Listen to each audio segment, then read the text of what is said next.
What's going on, everybody? Good afternoon. Hope you guys are doing well today. And we've got some more draft evaluations to get to. I will post those videos later today. But first, I want to kind of go over some of the things that have happened over the last 24 hours in the NFL. And this is the part of the NFL offseason that is kind of fun when you're a fan of one of the teams that has cap space, right? When you're one of the teams that can actually afford their full roster, when you're not being forced to make a bunch of decisions, when you're in a position where you've actually got the ability to make decisions from a position of pure football ability when it comes to keeping your team together, and then you're watching these other teams that can't. And there's a reason why I'm making this video. I'll get to it before the end of it, but over the last 24 hours, we have seen a big time acceleration in the rate of players getting released by their current team.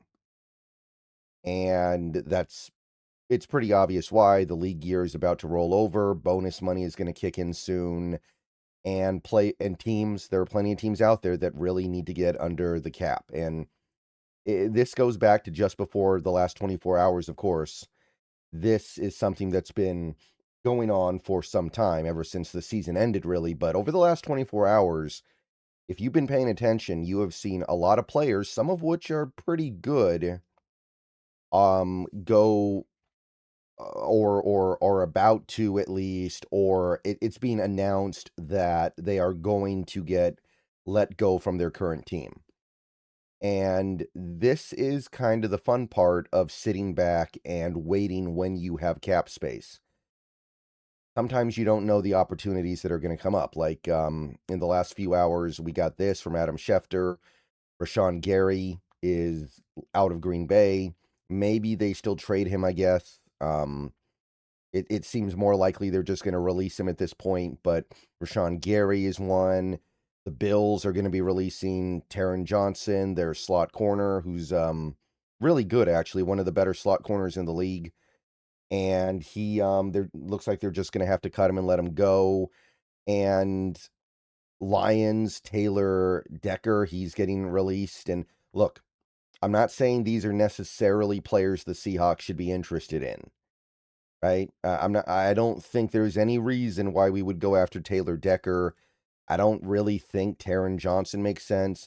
Rashawn Gary's interesting, I think, but that's not really the point I'm trying to make here. I think you guys know what I'm getting at.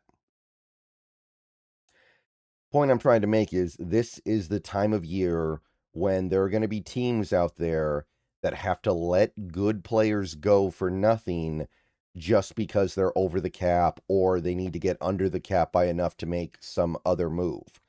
So if you're one of the teams with a lot of cap space like the Seahawks, there are going to be opportunities that come up that you didn't necessarily see coming that can make your team better just by virtue of the fact that you are under the cap and have money to spend. Rossini posted this a little bit ago. We kind of knew this was happening, but the Raiders are releasing Geno Smith. You've got the Bills also on top of Taron Johnson releasing Curtis Samuel. So the Bills, you can see they're in a really bad spot right now, and they're already barely holding it together in some ways. It feels like Dolphins let their fullback go, Alec Ingold. They let their kicker go, Jason Sanders. Bears, this was yesterday, but still in the last 24 hours or so, Tremaine Edmonds got released, and he's a good linebacker. He's a really good productive player. So these are not just random bums that are completely disposable. These are capable quality players that are hitting the market. And remember, if a player gets released and then signed by another team, they don't factor into compensatory pick considerations. So therefore, you can definitely have a scenario where just off the backs of players getting released who are still capable of playing good football, you can get a good free agency period going and not put your comp picks in any kind of jeopardy. Now, obviously, I don't think it's that simple, but this is not done. Like, by the time I post this video, by the time you watch this video at home or on the road or wherever, there may be other moves that happened. Like, we've talked about Marlon Humphrey. I know the Ravens are saying they're not going to release him, but they may have no choice. I don't think a lot of these teams wanted to release these players. Rashawn Gary's not a bad player. I'm sure the Packers would have preferred to keep him, but money is money. I'm sure the Bills would have preferred to keep Taron Johnson. The Lions definitely would have loved to have kept Taylor Decker. That's their starting left tackle. But they have no choice in most of these cases. Maybe the Dolphins are fine letting a fullback and a kicker go, but Curtis Samuel's a decent player. Tremaine Edmonds is a really good linebacker. There's no way those teams just view those guys as garbage to throw out. So look for more guys. There's going to be more. Like, we know about Kyler Murray, of course. And of course, the Seahawks should not be interested in Kyler Murray, but there's going to be maybe Alvin Kamara gets involved. Tony Pollard could get let go. There's going to be some surprises. Trent Williams. There's going to be guys that you want, guys that you value, guys that you care about, and you're going to get to sign them potentially at a discounted rate because some of these guys are going to look at it as, well, I'm still getting paid by my former team, so I don't need to get as much money from my next team, and the compensatory pick consideration. There's a very smart way to play this that I think the Seahawks could get involved in that allows them to, one second, sorry, still sneezing, but they could play this in a way that allows them to maintain a at least partial contender roster without giving up a ton of comp picks on the other end of it.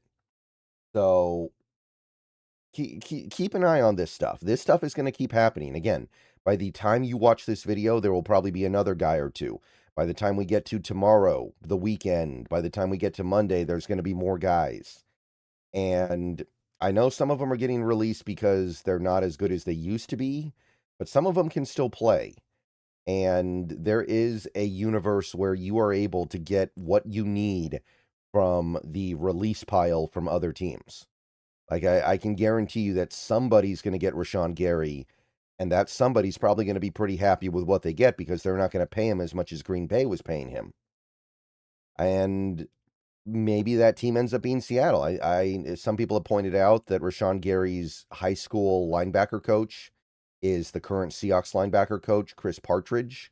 There's a little bit of a connection there. I know he's a little bit big for edge in a Mike McDonald defense, but he does like his edges a little bit bigger anyway, so I think there's something there, and there are other guys too. There are other considerations to make. For all we know, well, what if we get Taron Johnson and then we move Eman Wari to outside corner, and then we're just good at corner for the next at least year? It's on the table. All right, so this is the fun part, guys. Sit back, watch these other teams gut themselves, and see if you can benefit from it. I know that people are a little bit perturbed right now. We're not keeping some of the guys that we've grown attached to and have helped us win a Super Bowl, but there is another side to this. All right, see you guys later. Go Hawks.